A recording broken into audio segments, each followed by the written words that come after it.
text po natin ay 2 Corinthians chapter 3 verse 18. Pangalawang sulat po ito ni Pablo sa church sa Corinth. Okay? Sa lahat po ng churches na sinulatan ni Pablo, ito po yung Corinth po yung pinakapasaway. Okay? Yan. So siguro kaya ito napili ni Pastor. Hindi, joke lang. Sabi mo sa katabi mo, pasaway ka ba? Kasi yung mababait nasa Philippians eh. Nasa Philippi yung mababait, paborito ni Pablo yun eh.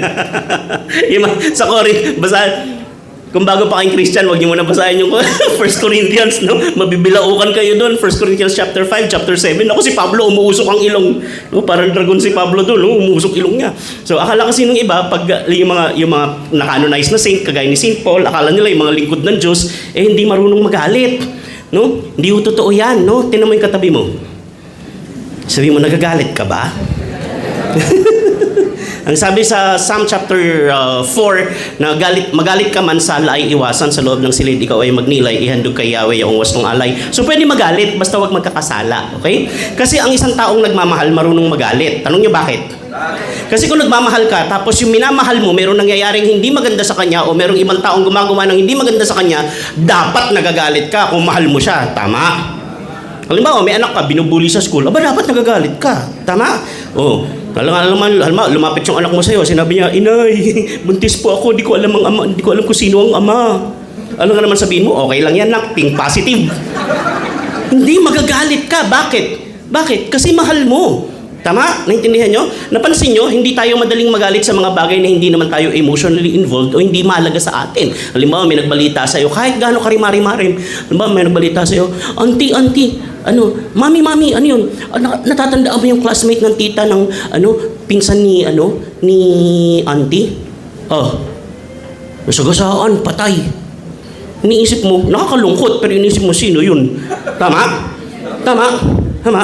Kasi hindi ka invested eh. Okay? So pero pag invested ka, naapektuhan ka. Bakit? Kasi ang pagmamahal ganun. So hindi pwedeng walang pakialam. Okay? Magpapakialaman yung mga taong nagmamahalan. Tama? Kaya si Pablo dito sa mga babasahin natin, makikita ninyo si Lord nakikialam sa mga mahal niya. Ang sabi nga sa Revelation chapter 3 verse 19, sabi, those whom I love, I rebuke and discipline. Ang mga mahal ko, dinidisiplina ko at sinasaway ko. So pag hindi ka nakaranas ng pagsasaway sa Lord, halimbawa walwal ka ng walwal, tapos wala ka na experience kahit man lang magsabi sa'yo na mali yung ginagawa mo, makakasama sa iyan. Isipin mo, baka hindi ka pa nakapasok dun sa... Naintindihan nyo? Hindi ka pa tinuturing na anak. Kasi walang sumasaway sa'yo. Diba? Ang weird nun, no? Meron akong mga, nung bata pa ako, naiinggit ako sa mga bata na, pinapayagang maglaro sa kalye ng hanggang gabi. May mga pinsang kasi ako sa Loreto, sa Sampaloc, pinapayagan sila maglaro. Hanggang kahit alas 9, kami alas 5, alas 4, pwede na kaming bumaba, maglaro. Tapos nakasilip lang sa bintana yung nanay ko. Tapos sisit-sit yun. Walang nakagaya sa amin eh. Pero ang galing eh. Kahit gano'ng kalayo, maririnig mo. Natatandaan ko, naligaw ako sa Alimol dati. O basta sa Quiapo. Basta naligaw ako. Kasi pagkasama ko yung nanay ko, mahilig ako magtago sa mga damit na nakahanger. Tsaka mahilig ako magpanggap na statwa. Pupunta ako doon sa tabi ng statwa sa window. Tapos dumire-diretso na nanay ko. So, hanap ako ng hanap. Tapos umiiyak na ako. Tapos narinig ko yung sit-sit niya. Sinundan ko yung tunog. So, yun. Yung nanay kong original na yung pag umorder ka, yung tutunog. Tutututututut. Ganun. So, alam mo, nasundan ko. So, ang nanay ko ganun. Sisit-sit siya. Pag sumit-sit siya, takbuhan na kami sa taas.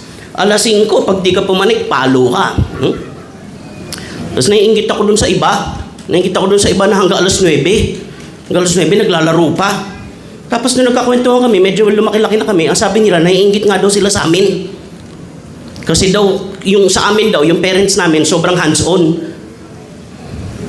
Kasi sabi ko, di ba yung sa inyo nakakatuwa nga kasi yung parents nyo parang barkada nyo lang? Sabi nila, marami kaming barkada, isa lang magulang namin.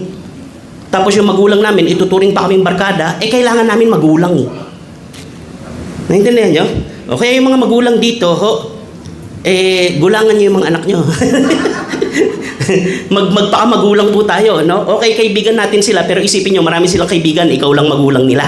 Mas kailangan nila pag ikaw, mas kailangan nila maging magulang ka. Amen? Yung magulang po na parent ha, hindi yung magulang na yung nangunguha ng maraming maleta. Okay. Okay. So, babasahin po natin to, tapos magpipray tayo. Okay, tayo po tayong lahat. 2 Corinthians chapter 3 verse 18. 1, 2, 3, go. But we, with open face, beholding as in a glass the glory of the Lord, are changed into the same image from glory to glory, even as by the Spirit of the Lord. Pagpalain po ang Panginoon sa pagkabasa ng kanyang salita. Manalangin po tayo. Dear Heavenly Father, allow us, Lord God, to delve into the depth, Lord God, of your word. Lord, ipaunawa mo po sa amin kung gaano mo kami kamahal, anong itsura ng pagmamahal mo, kung gaano ito kalalim, Panginoon, at maunawaan po namin, Lord, na dito sa buhay na ito posible ka naming makawangis, Lord. Tinawag mo kami para maging katulad ng iyong anak na Panginoong Hesus. Maraming salamat po. Pagpalain mo po, Panginoon, ang amin pong mapag-uusapan. Pagpalain mo po ang Lord Jesus Christ Church. Pagpalain mo po ang lahat po ng namumuno dito, lahat po ng pastor, Panginoon, lahat po ng miyembro, lahat po ng leaders, volunteers, workers, Lord God. Bless this day, Lord God. Fill this place, Lord God, with your Holy Spirit. We honor you and we bless you. In Jesus' name we pray. Amen. Palakpakan po natin si Lord. God is good. Amen. Amen. Sige po, upo na po kayo. Sabi ni Paul, si Paul po ito but we all with open face. Open face. Open face. Alam niyo kung bakit niya sinabing open face? Tanong niyo bakit? Kasi he is speaking about Moses. Si Moses, nung na-encounter niya yung glory ni Lord, nagtakip siya ng mukha. So, hindi open face. Okay? Open face, beholding. Ibig sabihin ng beholding, tinitingnan. Okay? Ang Greek word po niyan, yung beholding as in a glass, ito ang Greek word niyan. Katoptrizomenoi. Ang hirap basahin. Okay? Yan. Katoptrizomenoi. Beholding as in a mirror. Reflecting like a mirror. Yung glory daw ni Lord, tinitingnan natin mga anak ng Diyos. Sandali po, pinipicturean ako. Isa pa po.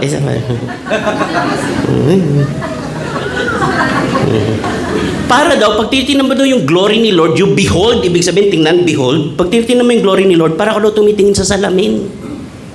Sino po dito may salamin sa bahay? Pag tumitingin ba kayo sa salamin, naiisip niyo ba yung glory ni Lord?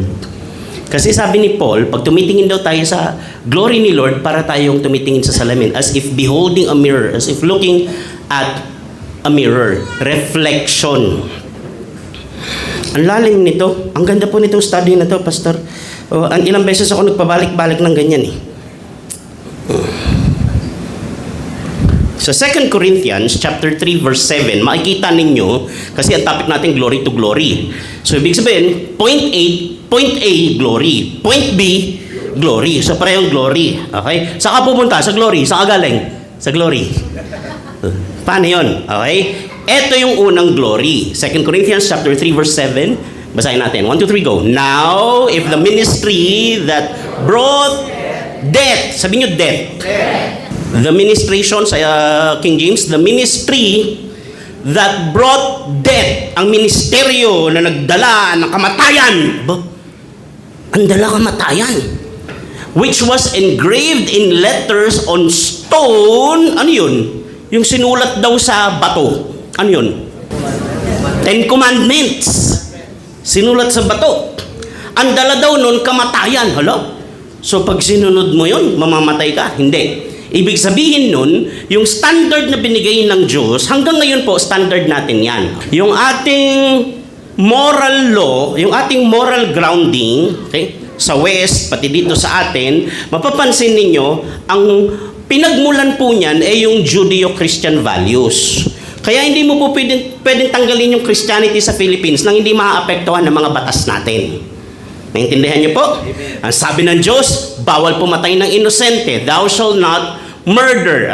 Yung batas, ngayon, ang ugat niyan, yung batas na binigay ng Diyos. Sabi ng iba, imbento daw yun. Ba't mo naman iimbentohin yung bawal magsinungaling? Bakit iimbentohin ng tao yung bawal magsinungaling? Bakit iimbentohin ng tao yung bawal pumatay ng inosente? Yun nga yung mga trip gawin ng tao. Naintindihan nyo?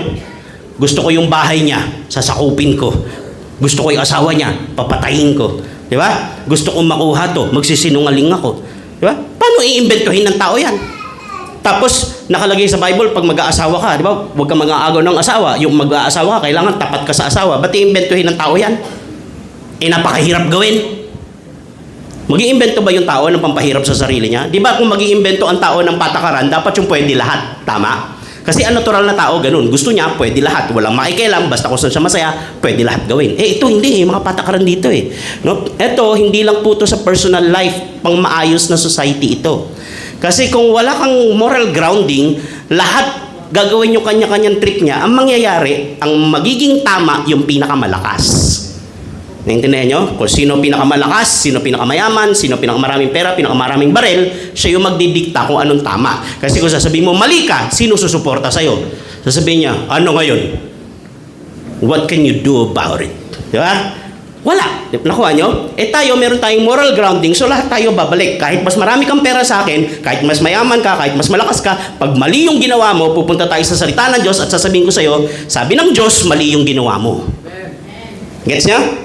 Okay. Diyan galing yung moral grounding natin. Kaya death, kasi yung 10 Commandments na yan, walang nakakasunod halos niya, walang makasunod ng perfect Sabi sa salita ng Diyos, pag hindi ka sumunod, ang dapat sa'yo kamatayan. Ang pinakita ng law, pinakita niya na yung mga tao din nila kayang sundin. Meron kang mabibilang, hindi rin po tama na sabi wala nakasunod kahit isa. Merong righteous sa Bible. Sabi ni Lord, sa galit niya sa Israel, sabi niya, sa Ezekiel ito, kahit buhay ngayon si Daniel, si Noah, sino pa isa? Si Job at ayun. Kahit buhay silang tatlo, wala silang ibang maliligtas, sarili lang nila. Ibig sabihin, may mga matutuwid na tao. Okay? Pero hindi pa rin papantay sa kaluwalhatian ng Diyos. Nagets nyo? Magkaiba yun Magkaiba yung kasing luwalhati mo yung Diyos, magkaiba yung matuwid ka na sinusunod mo ang Diyos. So the Israelites could not look steadily. Hindi sila makatingin kay Moises. Masyadong maliwanag. So ang ginawa ni Moises, tinakpan niya yung... So yung batas na yan, yung Old Covenant, meron na siyang glory. Kasi yung iba sinasabi, parang wala nang bearing yung Old Covenant, parang hindi siya importante, parang walang glory sa kanya. Yun nga yung context ng glory to glory Right? Mula sa Old Covenant na ito yung mga batas, pag meron ka nasuway dito kahit isa kamatayan ang para sa'yo, may glory doon. Bakit? Ipinakita doon na hindi kaya ng tao. Hindi kayang abutin ng tao. Kaya kung meron kayong pinapaniwalaan, tapos ang core ng pinapaniwalaan ninyo, kaya kong abutin ang Diyos. Pag na-perfect ko to, magiging okay ang tingin ng Diyos sa akin. Ano po yan? Nangangarap ka ng gising. Hindi po yan mangyayari. Even to the strongest and the best of us. Tingnan niyo po ang mga heroes sa Bible. Sino may mga Bible heroes dito na favorite? Diba? Si David, di ba? David.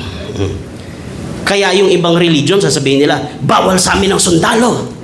Bakit? Kasi yung sundalo pumapatay ng kalaban. Ang sabi, mahalin ang kapwa. Sino paborito mong Bible hero? Si David.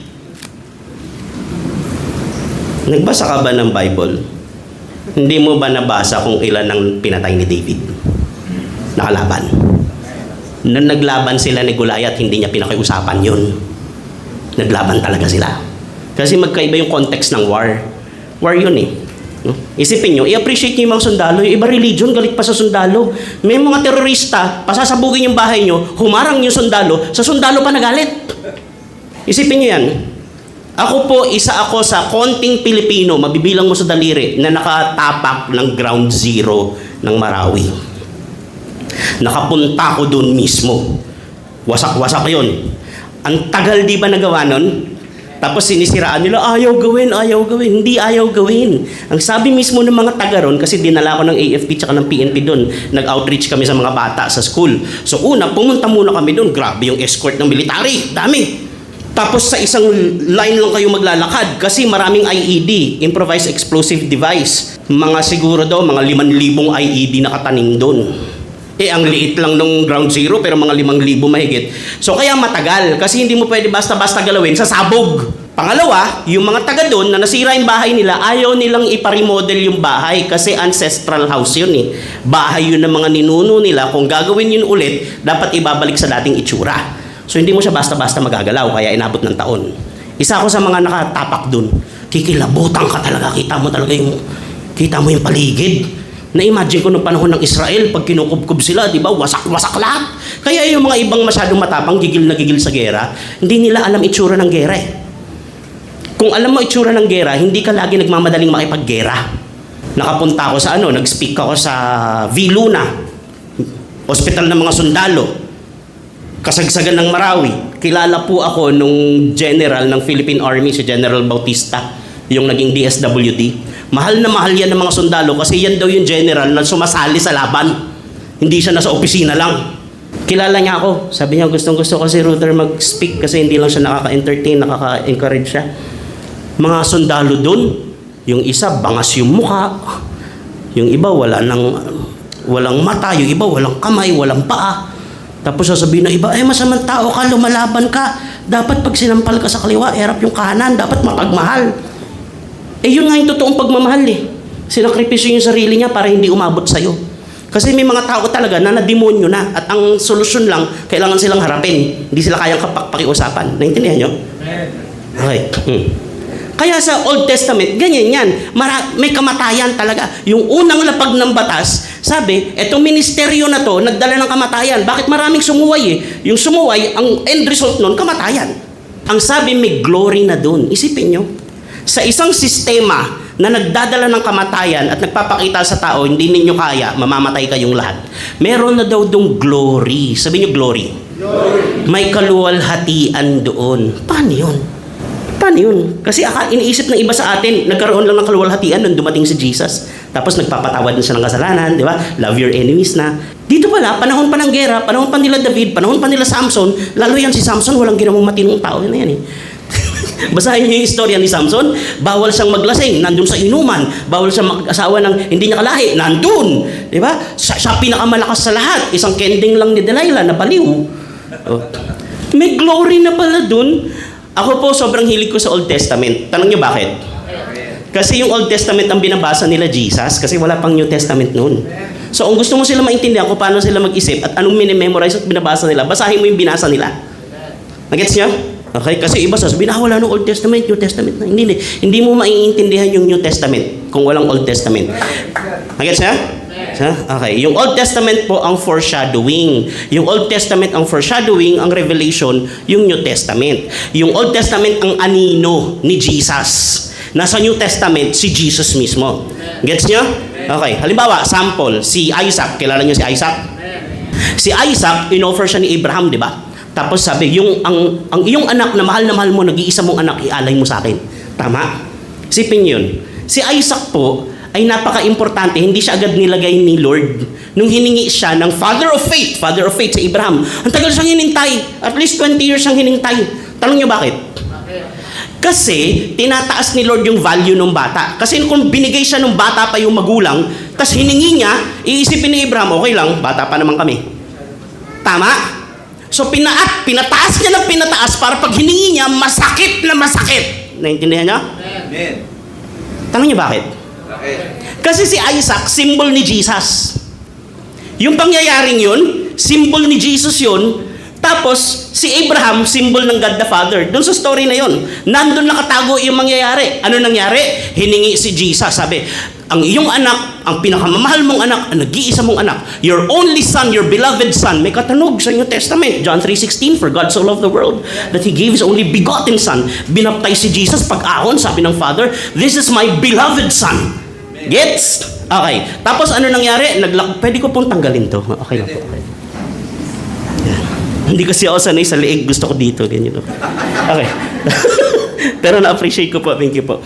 Tapos ilang araw sila naglakbay. Papunta dun sa bundok kung saan iaalay si Isaac. Ilan? 3. Sa Mount Moriah. Hindi po yan yung kumanta ng paubaya. Yung Mount Moriah, yung mountain ranges na yan, hindi isang bundok yan eh. Mountain ranges yan eh, parang Sierra Madre. Yung mountain ranges na yan, nandyan din sa area na yan, halos tapat lang kung saan pinako si Jesus. Okay? Tapos yung mountain ranges na yan, 3 days sila naglakbay. Ilang araw patay si Jesus? 3 days. Okay. Tapos nung paakyat na sa bundok, kung saan i-offer si Isaac, sinakay si Isaac sa asno. Si Jesus, nung pumasok sa Jerusalem, kung saan siya papatayin, saan siya sumakay? Sa asno. Okay? Pagbaba ni Isaac, ang ginawa ng father niya, si Abraham, binigyan si Isaac ng panggatong. Ano yung panggatong? Kahoy. Kung magsusunog ka ng isang buong tupa, gano'ng karaming kahoy dala mo? Marami, di ba? Bata na si Isaac nito eh. Ano na siya eh? Hindi na siya toddler, okay? So kaya niya nang bitbitin. At saka malalakas yung mga tao noon. Hindi, walang motor, walang Uber, naglalakad lang sila. Okay? Ganyan. Dala ni Isaac. Paakyat sa bundok kung saan siya iaalay. Anong dala ni Jesus paakyat sa bundok kung saan siya inalay? Gawa sa? Tapos, anong dala ni Abraham? Apoy. May dala siyang apoy. Sabi ni Isaac, dala po natin yung kahoy, dala natin yung apoy. Nasaan po yung iaalay? Sabi ni Abraham, ang Diyos ang magbibigay ng alay. Okay. Pagdating doon sa bundok, iaalanin ni Abraham, pinigilan siya ni Lord. Sabi ng angel, huwag mo ituloy, di ba? Tapos ano nangyari? Si Lord ang nag-provide ng offering. Sabi niyo offering.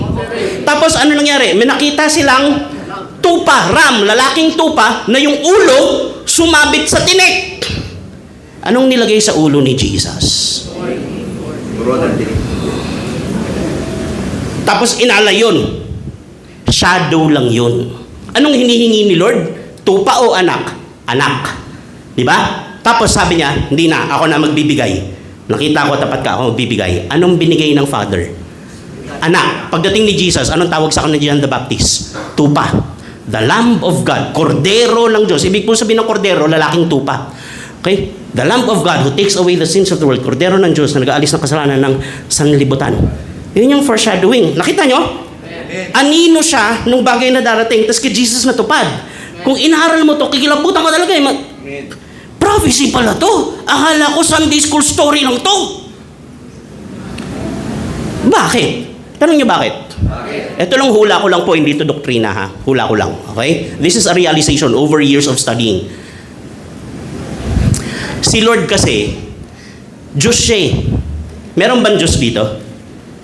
Wala. May tanong ako.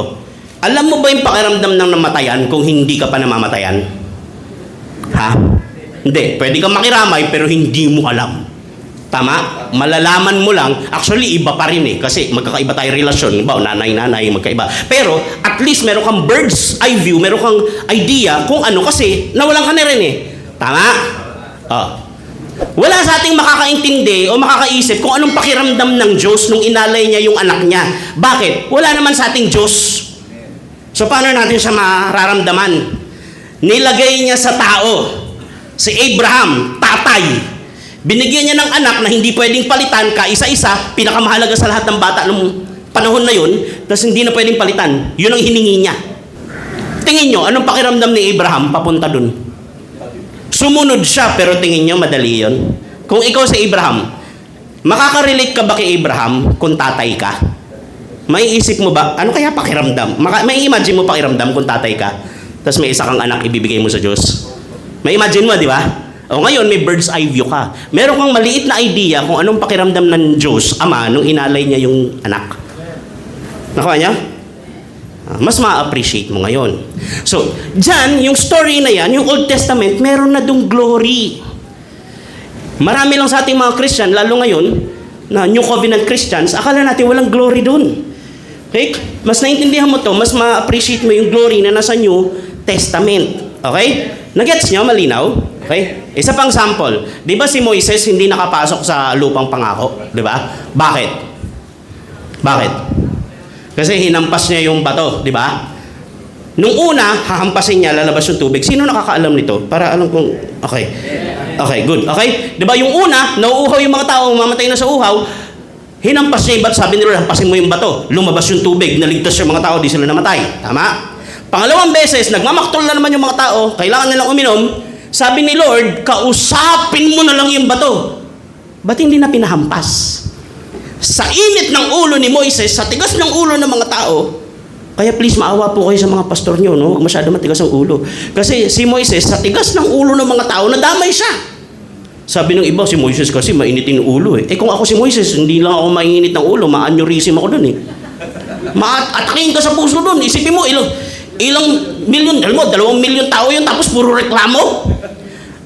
Nakaka-insulto yung reklamo nila eh. Nabanggit ko ba ito dati? Nakaka-insulto yung reklamo nila. Isipin niyo, ang nirereklamo ng mga Israelita, ng mga dating alipin, nakakasawa daw yung pagkain. Hindi sa walang makain, ha? May pagkain, libre, umuulan ng tinapay galing sa langit. Ang reklamo nila, mabuti pa sa Egypt, may karne, may spices. Ano ba yung spices? Sibuyas, kamatis, bawang, may spices.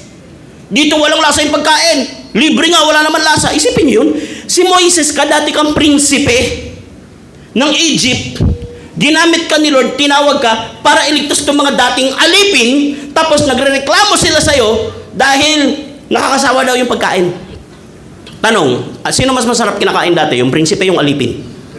Yung prinsipe nga, pare-parehas kayong kinakain. Yung prinsipe hindi nagrereklamo. Tapos yung alipin nagrereklamo.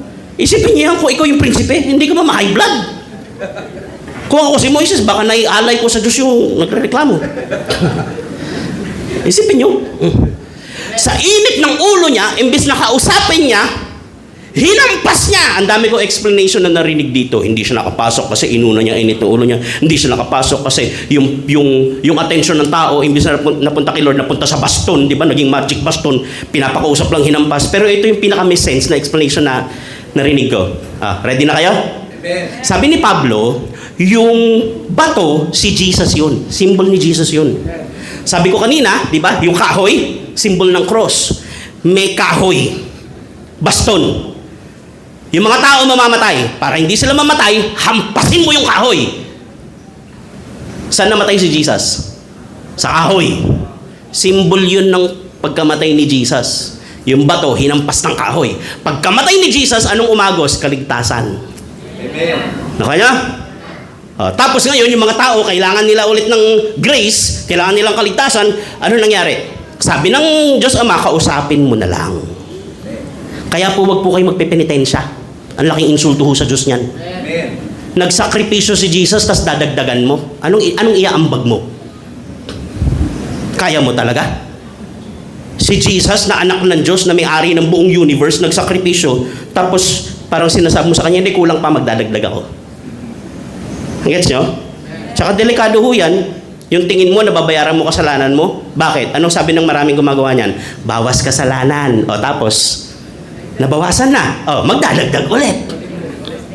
Kaya maraming ganyan eh, di ba? Walwal buong taon, tapos pag Holy Week, di ba? Tapos, pagkatapos nun, pag tuyo na, walwal ulit. Bakit? Nabawasan na eh. Pwede na ulit. Nagets nyo? Hindi. Hindi mo kayang bayaran na magbayad si Jesus. Amen? Tsaka pag ikaw ang nagbayad, mau-obsess ka sa sarili mo. Isipin mo, kaya mo eh. Eh, hindi mo naman kaya. Pag si Jesus alam mo nagbabayad, kay Jesus ka mau-obsess. Eh, di lalo kang magiging katulad ni Jesus. Amen. Gets nyo? Hinampas ni Moises. Ano sabi ng Father? Di ka makakapasok sa lupang pangako. Bakit? Ilang beses niya hinampas? 2. Ilang beses ba mamamatay si Jesus? Nasira niya yung symbol. Nagets nyo? Amen. May glory. Kahit ng panahon pa na mahigpit, akala ng mga tao, mainitin ang ulo ng Diyos dati. Hindi ho, sobrang bait ng Diyos dati pa. Amen. Kaya nga niya pinadala si Jesus, akala nila magkaibang Diyos yan. Hindi. Jesus is the ultimate expression of the love of the Father. Padala ng anak niya, si Jesus, ang God the Father. Dahil sa pagmamahal niya. Si Jesus, nung nasa Garden of Gethsemane, sabi niya, Father, if it is your will, let this cup pass over me, but not my will, but yours. Kaninong will yung mag-sacrifice si Jesus? Ultimately sa Father. Kaya hindi po akala ng iba, si Jesus ay yung Diyos na mabait at yung Father ay yung Diyos na laging galit. Hindi ho. Hey, gets nyo? Ang problema lang sa ating mga tao, alien sa atin yung concept na banal at katarungan ang Diyos. Gusto lang natin pagmamahal siya. Eh pag banal ang isang bagay, sobra siyang puro, pag nadikitan siya ng marumi, malulusaw yung dumi. Hindi mo nga kailangan magalit eh. May alcohol ba kayo? Idikit mo yung mikrobyo sa alcohol, kailangan bang magalit ng alcohol para mamatay yung mikrobyo? Hindi. Kasi natural siyang sobrang linis, pag dumikit yung madumi, malulusaw yung madumi. Tayong mga tao, pag dumikit tayo sa madumi, nagkakahawaan tayo ng dumi. Kaya sa batas ng Diyos, sa Mosaic Law, pag madumi ang isang tao, bawal siyang humawak. Halimbawa, meron kang period, mga girls. Kung nabuhay kayo ng panahon ni Moses, pag meron kang period, bawal kang humawak, bawal kang hawakan. Yung inupuan mo, bawal upuan. Pag may humawak sa'yo, magiging ceremonially unclean siya, magiging marumi siya, tapos pag may humawak sa kanya, madumi na rin yun, so hawa-hawa na kayo. Kaya natatandaan nyo, yung babaeng humawak sa laylayan ng damit ni Jesus. Natatandaan nyo? Tapos gumaling siya, di ba? Tapos sabi ni Jesus, sino humawak sa akin? Ayaw umamin. Tama? Tapos nung umamin siya, ang sabi sa Bible, nanginginig siya sa takot. Ba't ka manginginig sa takot? Alam niyo kung bakit? Kasi bawal sa kanila yon. Madumi ka, humawak ka sa taong malinis, dinumihan mo siya.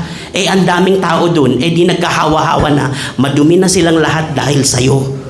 Nakipagsiksikan ka kasi dito, nagdudugo ka pala, eh di nadamay kaming lahat. Naintindihan nyo? Ano sabi ni Jesus? Ba't mo kayo nawakan? Madumi ka. Hindi. Ang sabi ni Jesus, anak, pinagaling ka ng iyong pananalig. Amen. Bakit? Kasi tayong mga tao, pag yung, di ba, isang bulok na kamatis, ilagay mo sa isang basket na hindi bulok na kamatis, ano mangyayari? Mabubulok lahat.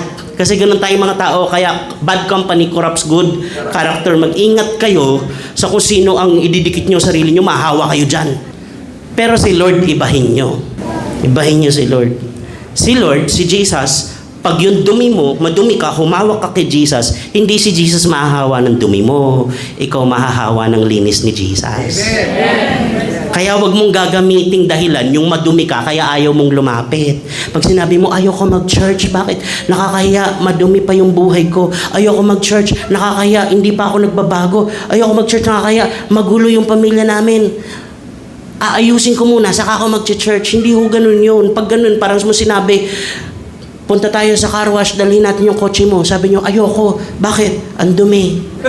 Nakakahiya. Sa car wash. Walang matinong car wash, napapagalitan ka pag dumating yung kotse mong madumi. Kasi sila nga makakalinis eh. Kaya kung madumi ka, sakto. Ikaw ay hinahanap ni Jesus. Amen?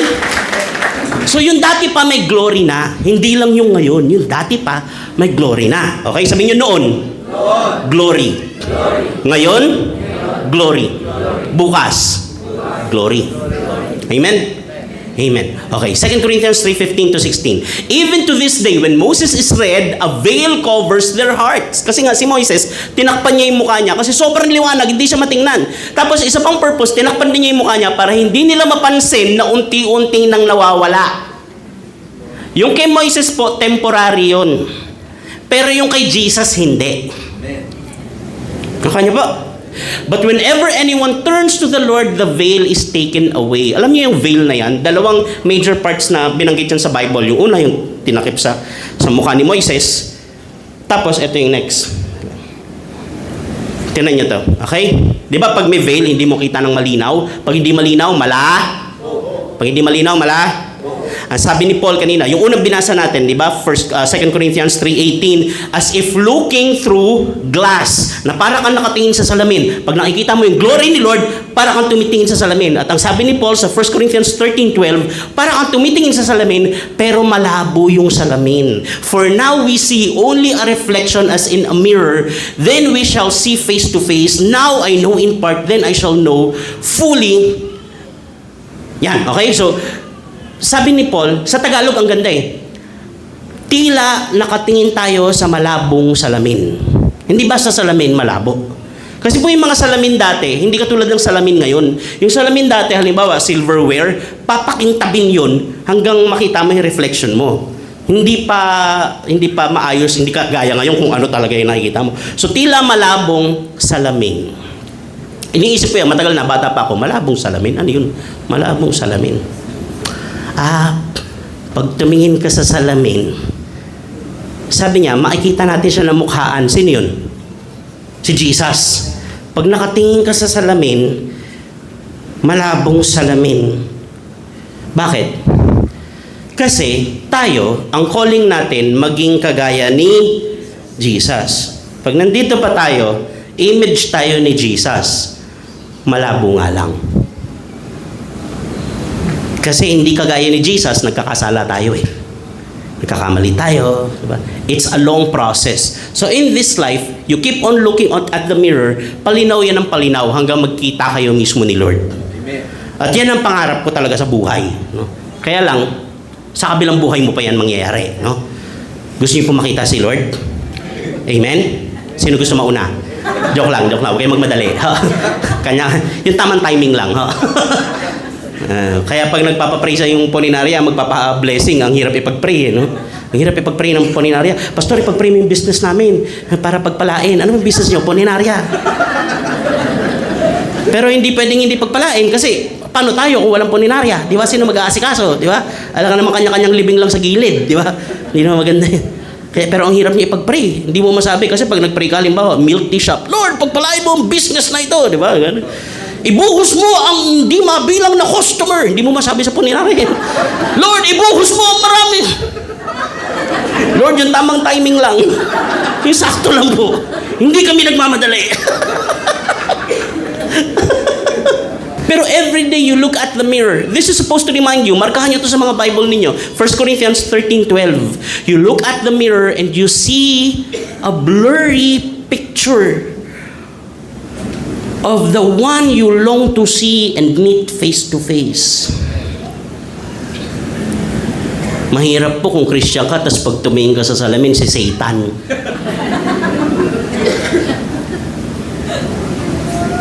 Alam ko po, hindi tayo kayang iligtas ng mabuting gawa. Pero pag nakakatisod ho ang ugali mo, meron sanang maliligtas, tas humarang ka. Naintindihan nyo? Alangan naman ang testimony mo. Kumusta yung office mate ninyo na member namin? Ay, pastor, kailan po na born again yan? Mga last year. Alam nyo po, tuwan-tuwa kami dyan. Mula nung na born again yan, sumama ugali.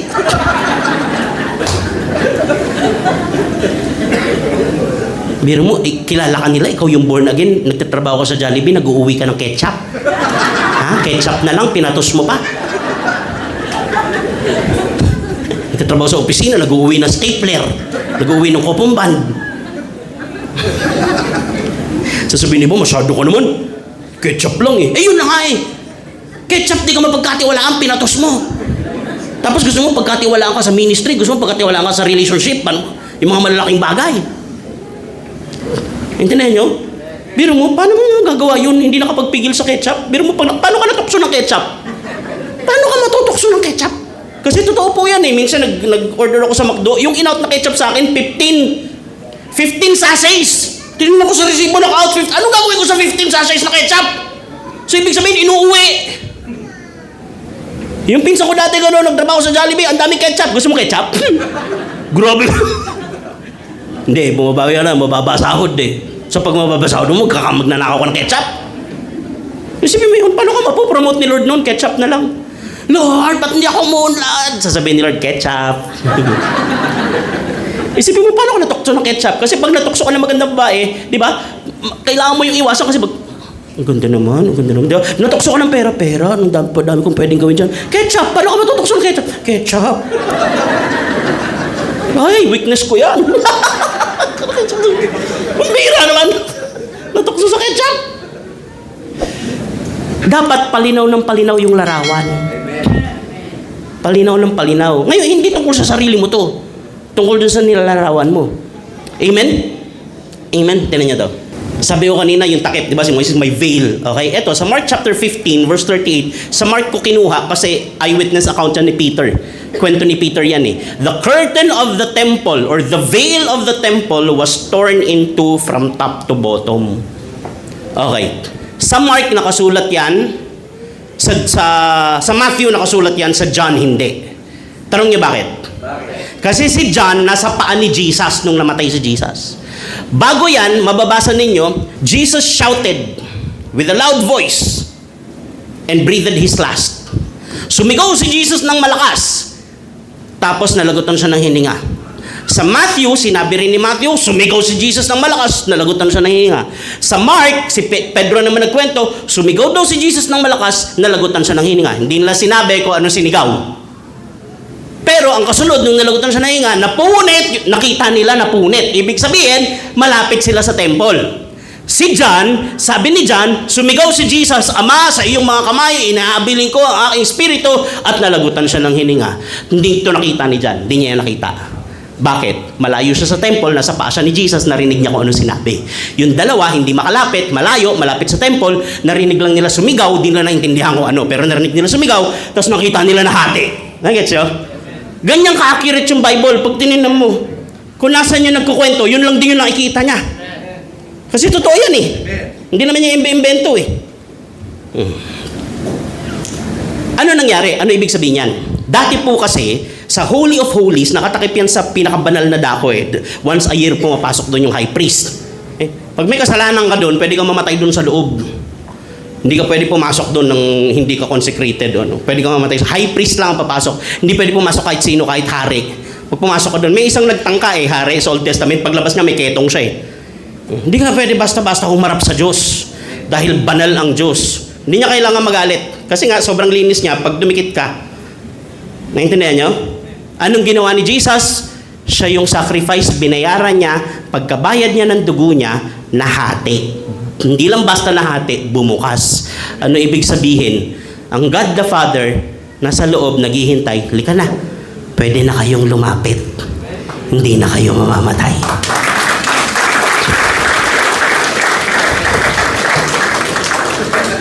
Kaya kahit ano pa yung sitwasyon, ano pa pinagdadaanan mo, pumunta lang po kayo, lumapit lang kayo sa Lord. Hindi po kami nagpapa-audition dito ng attender. Attend ka, pa-audition. Sige, anong memorize mo na Bible verse? Kailan ka huling nagkasala? Hindi ho. Pwede ka pumunta. You are welcome at the feet of the cross. Amen? Amen. Beautiful, beautiful. I'm almost done. Tungkol to sa Old Covenant tsaka sa New Covenant eh. Ito pinaalala lang sa akin ni Lord. Okay?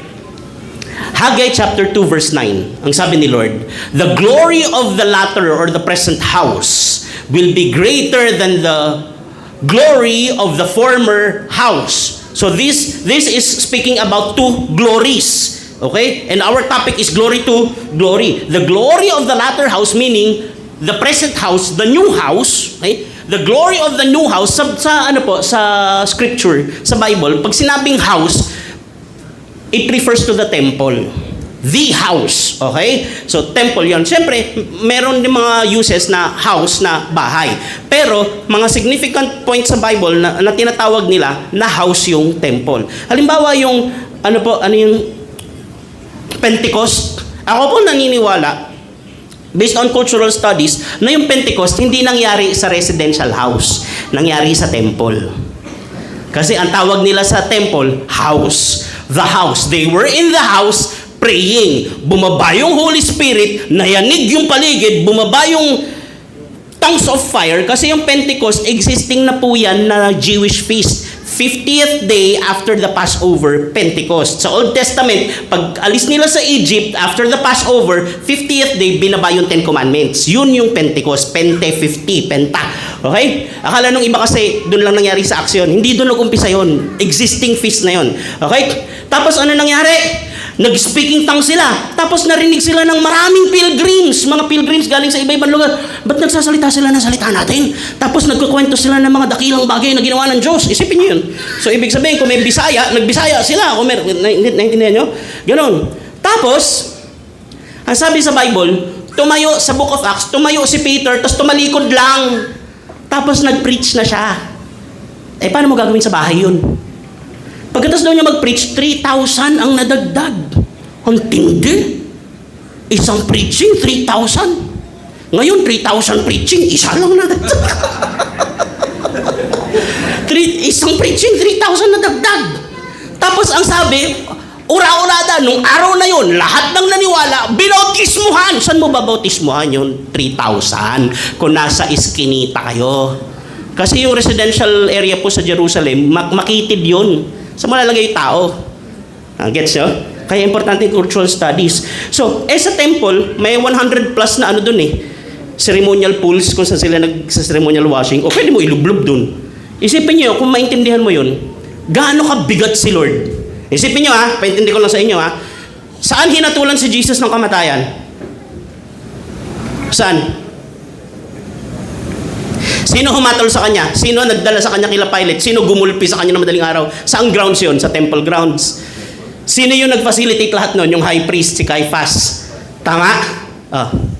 Tapos pinatay si Jesus, kaya nga iniisip ko, Lord, bakit nung nabuhay ka, hindi ka nagpakita kay Caiaphas? Alam niyo kung bakit? Tanong niyo bakit? Papatayin ulit yun. Yung mama na yun, baliw na baliw sa kapangyarihan yun eh. Si Lazarus, binuhay ni Jesus. Ano sabi nila? Nabuhay! Lahat na sumusunod kay Jesus, nag-alisan na yung mga followers natin, nakafollow na kay Jesus. Ano gagawin natin? patayin natin si Lazarus. Isipin nyo. Nakita na nila binuhay, hindi man lang, oo nga no, baka ito na talaga yung anak ng Diyos. Hindi, papatayin na si Lazarus. Oh, isipin nyo yun. Feast of Pentecost, sino ang nagpa-facilitate nun? Yung high priest. Doon pala nangyari yon, yung unang baha ng Holy Spirit. Nandun yung mga disciples kasi observing Jews sila, andun sila para sa feast. Tapos, doon bumaba yung Holy Spirit, yumanig yung buong paligid sa temple, tapos nagsalita na iba't ibang wika, tapos nag-preach si Peter, 3,000 yung na-convert na nandun sa temple. O isipin nyo, si Lord po ang OG, original gangster si Lord. Bakit? Kasi kung doon nangyari yan, nandun yung high priest. Naintindihan nyo? So, ibig sabihin ganito, pinatay si Jesus, ginulpi si Jesus, hindi pumalag. Tama? Hinatulang mamatay, hindi pumalag. Nabuhay, 50th day, andun yung mga disciples na takot dati. Ngayon, nandun silang lahat sa feast. Tapos, nandun yung high priest. Tapos, nagpipray sila, nagtang sila lahat. Tapos, maraming nagpupunta doon kasi feast nga, punong-puno yung temple grounds. Yung mga tao, 3,000 na convert. Ano ibig sabihin? Yung Holy Spirit, tapos yung high priest. Pagbaba ng Holy Spirit, kinuha 3,000. Tapos sabi ng Holy Spirit siguro sa high priest, Ano, kita nyo, walang binanggit yung high priest kahit ano. Anong gagawin niya doon? Huhuli niya yung 3,000? Anong gagawin niya? Gets nyo? Pag naintindihan mo ito, mas nakakakilabot eh. Yung glory daw, yan yung glory na hanggang ngayon nagbe-benefit tayo. Yung glory daw nung latter house, nung bagong system, mas glorious sa lumang system. Ano ba yung lumang system? Yung ikaw magbabayad ng kasalanan mo. Pag nagkasala ka, susunog ka, mag-ano ka, okay. Yan. Temple yan eh. Ang glory ng bagong temple, mas mataas sa glory ng lumang temple. Ano yung lumang temple? Yan, tinayo ni Solomon. Sino yung bagong temple? Sabi ni Jesus, John 2:19, destroy this temple and I will raise it in 3 days. Balikan niyo to ha, tinan niyo to ha. Dali, balik. Saan ba yun? Tinan niyo to. Ano sabi sa last part? And in this place I will declares the Lord Almighty. Sa bagong templo, magbibigay ako ng kapayapaan. Pagdating ni Jesus, ang sabi niya, gibain niyo tong templong ito. Sa 3 araw, itatayo ko ulit. Anong sabi ng temple na yon? Ang sabi niya, peace I live with you. My peace I give to you. Nagets niyo? Kaya po yung temple, kailan unang tinayo ang temple? New building yon. Si Jesus ho yun. Amen. Tapos, tayo, in-emulate natin si Jesus, so temple na rin tayo. Diba? Sabi ni Paul, tayo ang temple ng Holy Spirit. Pero yung ginagaya natin, yung original na glorious temple, na mas glorious kaysa doon sa unang temple, at hindi yun building. Si Jesus yun. Amen. Yes, yeah? Amen? Ano si Jesus? I will end with this. Tayo po lahat, aminin man natin o hindi, alam man natin o hindi, nagbe-benefit tayo sa ancient civilizations. Kaya tayo nandito. Ang ating pong moral code, moral grounding, kung ano ang tama at mali, galing yan sa mga Hudyo. 10 Commandments hanggang ngayon, 10 Commandments pa rin yan. Hindi mo yan matitinag. Kaya mali yung sinasabi nilang you cannot legislate you cannot legislate morality, di ba? Sabi ng mga atheistic na lawmakers. Hindi yan totoo. Kasi yung statement na yan, you cannot legislate morality, moral statement yan eh. Tapos lahat ng legislation, lahat ng batas, moral legislation yun. Ang tanong, kaninong morality? Morality ng Diyos o morality ng mga kalaban ng Diyos? Abortion, moral legislation yan eh. Tanong, pro or anti-abortion, gusto mo ba i-preserve yung bata o gusto mong patayin? Moral dilemma yun eh, moral argument yun eh. Yes, ha? Lahat yan morality. Ang tanong, kaninong morality? Ang moral code natin galing sa mga Hudyo. Sabi niyo Hudyo. Ang ating philosophy, kung paano tayo logically mag-isip, galing sa mga Greek. Okay? Si Plato, Aristotle, sino pa isa? Socrates. Okay? The fathers of philosophy. Okay? Si Aristotle, si Socrates, at saka si Plato. may anak si Plato eh. Kilala niya si Platito. Okay. Tapos, ayan so, moral, philosophical, legal. Saan galing yung legal framework natin? Tanong nyo saan? Saan? Sa Rome. Sa mga Romans. Kaya tayo may Senate, may Congress, meron tayong legislative dahil sa mga Romans. Ano ang pinaka-importante dyan sa tatlong civilization na foundation ng civilization natin? Ano? Ito, sa mga Hudyo, light. Light. In the beginning, God said, let there be light is the foundation of everything. Sabi ni Jesus, John chapter 9 verse 4, while I am in the world, I am the light of the world. Sabi ni Jesus, Matthew chapter 5, let your light shine before all men. Sobrang importante sa kanilang light. That is their identity. They are the light of the world. Ang mga Hudyo, ang ginamit ni Lord para liwanagan ng mundo. Light. Sabi niyo, light. Ang mga Greek, anong pinaka-importante sa mga Greek? Knowledge. Knowledge. Okay? Yan sa mga Greek. Okay? Sa mga Romans, ano? Glory. Tama? Ulit. Light. Sabi niyo light. Knowledge. Glory. Kaya sabi ni Lord kay Ananias, puntahan mo si Paul, may plano ako sa kanya. Bakit? Si Paul, ibang klase po background ni Paul. Si Paul, Jewish by birth, Greek by education, Roman by citizenship. Lahat ng key civilizations na kay Paul. Gets nyo? Kaya grabe yung humility ni Ananias. Isipin nyo siya yung kayang magpagaling ng bulag, tapos sabi sa kanya ni Lord, puntahan mo yun, ipag-pray mo, may plano ako sa kanya. Isipin nyo kung ma-pride si Ananias, sasabihin nyo, ba't ka sa kanya may plano, ba't di sa akin? Kaya ako ngayon mabait eh. Tama? Tinan nyo to. Sabihin nyo ulit, light. Sabihin nyo, knowledge. Sabihin nyo, glory. Hindi to tungkol kay Paul. Okay? Ito sabi ng Bible. Okay? Babasahin ko, markahan nyo sa mga Bible nyo. 2 Corinthians chapter 4 verse 6. Listen carefully, ha? This is about the Lord Jesus Christ. Okay? I was telling you, okay? The light, the knowledge, the glory, the Jews, the Greeks, the Romans, kaya tayo andito, kaya solid yung civilization natin, yun ang pundasyon natin. Hindi pwedeng matinag yun. Okay? Pag hindi, magkakagulo society, anarchy. Okay? Diyan tayo nakatayo. Sa light, sa knowledge, sa glory. Kaya tayo andito ngayon. Ano sabi ng scripture tungkol kay Jesus? 2 Corinthians chapter 4 verse 6. For God who said, let light shine out of darkness, made His light shine in our hearts to give us the light of the knowledge of God's glory displayed in the face of Christ. Amen. Tingnan niyo? Kaya kung gusto niyo ng buhay na hindi natitinag, kanino ka tatayo? Doon sa merong light, merong knowledge, merong glory. Amen. Kay Jesus ka po tatayo. Amen. 45 years of God's goodness. Gusto ko po kayong i-remind. Kasi, dati, yung misis ko, pag nagte-testimony ng history ng main church, nagpapatulong siya sa akin, nagpapaproofread, sulat mo to. Sabi niya, ito, mga taon na to, it was a nightmare for us, ang hirap-hirap.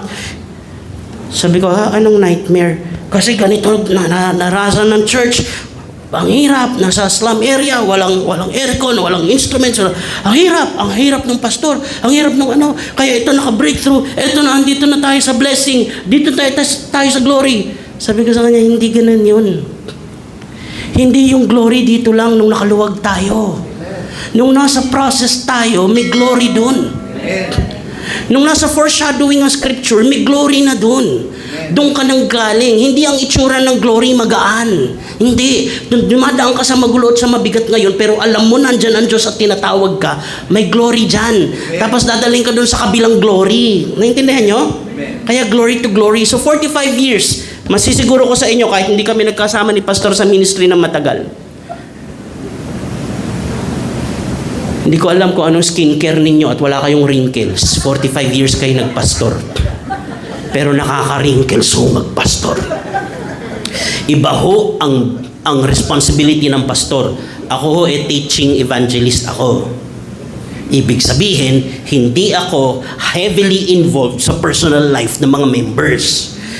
Gifted ako mag-teach, marami ako nakikita na hindi nakikita ng ordinaryong mata, ni hindi nga nakita ng Bible school, kaya yung iba nagagalit sa akin. Sabi ko, basahin nyo! Hindi ko naman niya inimbento. Nakuha ko yun sa devotion Iko-cross-reference ko naman Wala naman ako sinabing appointed son of God ako. Kaya nagagalit. Pare-pare sa magkakapatid. Yung misis ko ang involved, grabe.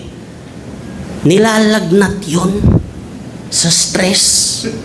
Pag nag-aaway-away yung mga leaders, mga membro, tapos pag nalaman mo yung pinag-awayan, napakababaw, hindi nabati. Hindi nabati, 100 kayo, gusto mo batiin kayo lahat?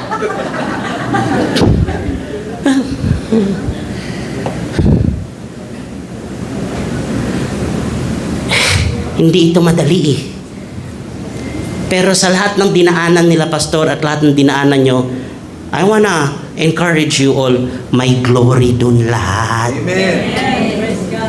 Bago kayo naka-breakthrough nito, may aircon na kayo. To God be the glory. Pero nung wala pa kayong aircon, may glory na dun. Amen. Nung konti pa lang kayo, may glory na dun. Nung nagko-commute pa lang kayo, may glory na doon. Nung pangit pa yung mic ninyo, sound system nyo, may glory na doon. Never kayong iniwan ni Lord na walang glory.